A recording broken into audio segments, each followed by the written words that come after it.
ఆదికాండము 28. ఇస్సాకు యాకోబును పిలిపించి, నీవు కానాను కుమార్తెలలో ఎవతను వివాహము చేసుకొనకూడదు. నీవు లేచి వద్దనరాములోనున్న నీ తల్లికి తండ్రి అయిన బెతూయేలు ఇంటికి వెళ్ళి అక్కడ నీ తల్లి సహోదరుడగు లాబాను కుమార్తెలలో ఒకదానిని వివాహము చేసుకొనమని అతనికి ఆజ్ఞాపించి, సర్వశక్తి గల దేవుడు నిన్ను ఆశీర్వదించి నీవు అనేక జనములగునట్లు నీకు సంతానాభివృద్ధి కలుగచేసి నిన్ను విస్తరింపచేసి నీవు పరవాసి అయిన దేశమును అనగా దేవుడు అబ్రహాముకి ఇచ్చిన దేశమును నీవు స్వాస్థ్యంగా తీసుకున్నట్లు ఆయన నీకు అనగా నీకును నీతో కూడా నీ సంతానమునకును అబ్రహామునకు అనుగ్రహించిన ఆశీర్వాదమును దయచేయును గాక అని అతన్ని దీవించి యాకోబును పంపివేశను.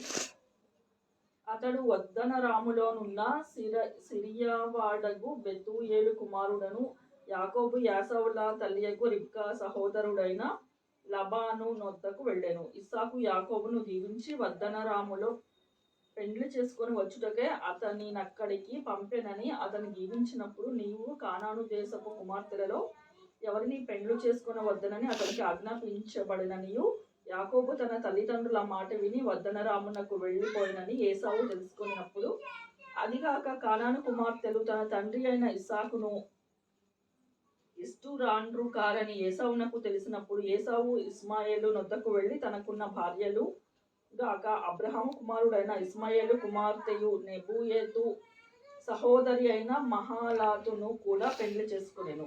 యాకోబు బయర్షాబా నుండి బయలుదేరి హారాను వైపు వెళ్ళుచు ఒక చోట దేరి పొద్దుగూకినందున అక్కడ ఆ రాత్రి నిలిచిపోయి ఆ చోట రాళ్లలో ఒకటి తీసుకుని తనకు తలగడగా చేసుకొని అక్కడ పండుకొనెను.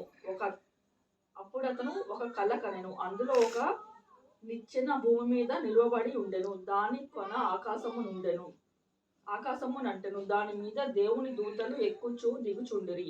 మరియు యెహోవా దాని పైగా నిలిచి, నేను నీ తండ్రి అయిన అబ్రహాము దేవుడను ఇస్సాకు దేవుడైన యెహోవాను. నీవు పండుకొని ఉన్న ఈ భూమిని నీకును నీ సంతానమునకు నీకిచ్చెదను. నీ సంతానము భూమి మీద లెక్కకు ఇసుక రేణువు వలె అగును. నీవు పడమటి తట్టును, తూర్పు తట్టును, ఉత్తర తట్టును, దక్షిణపు తట్టును వ్యాపించెదవు. భూమి యొక్క వంశములన్నీయు నీ మూలముగాను నీ సంతానము మూలముగాను ఆశీర్వదించబడును. ఇదిగో, నేను నీకు తోడయుండి నీవు వెళ్ళు ప్రతి స్థలమందు నిన్ను కాపాడుతూ ఈ దేశమునకు నిన్ను మరలా రప్పించెదను. నేను నీతో చెప్పునది నెరవేర్చే వరకు నిన్ను విడువనని చెప్పగా, యాకోబు నిద్ర తెలిసి నిశ్చయముగా యెహోవా ఈ స్థలమందు ఉన్నాడు, అది నాకు తెలియకపోయుననుకొని భయపడి, ఈ స్థలము ఎంతో భయంకరము, నీవు దేవుని మందిరము గాని వేరొకటి కాదు, పరలోకపు గవిని అదే అనుకొనెను.